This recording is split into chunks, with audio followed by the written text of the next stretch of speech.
Na mashirika ya kijamii yanadai uchunguzi wa haraka kuhusu madai ya hongo kwenye mzozo kati ya maseneta na magavana, yakionya kwamba ufisadi unalemaza utoaji wa huduma na kutishia utekelezaji wa ahadi ya ugatuzi. Wanasema kuwa huku kukiwa na kile wanachosema kwamba ni ubabe wa uongozi kati ya magavana na maseneta, ufisadi unakithiri.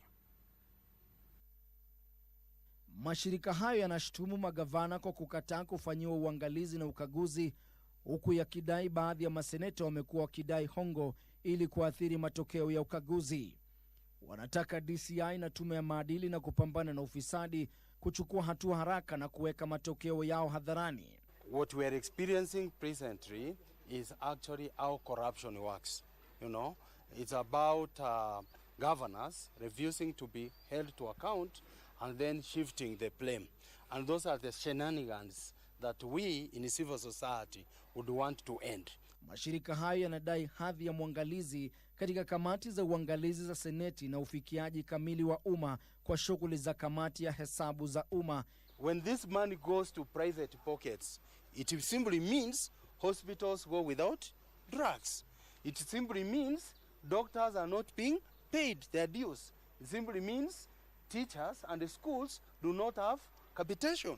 The person who pays the brunt is the ordinary citizen, is Wanjiko. So this is why we are saying this is a call. We cannot do it on our own.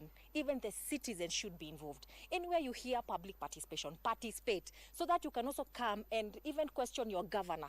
When you go to that budget and you see an amount of money was allocated to something that is not making sense to you, call it out. Wanasisitiza kuwa mzozo huo haufai kuvuruga uwajibikaji kabla ya uchaguzi mkuu wa mwaka 2027. There are senators who moved from Senate to become governors.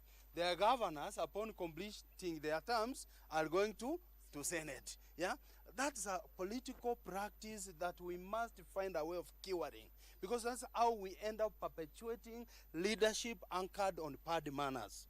Huku uchunguzi ukihitajika, swali sasa ni ikiwa vyombo vya kutekeleza sheria vitachukua hatua au iwapo mzozo wa mamlaka kati ya maseneta na magavana utazidi kudidimiza imani ya umma katika ugatuzi.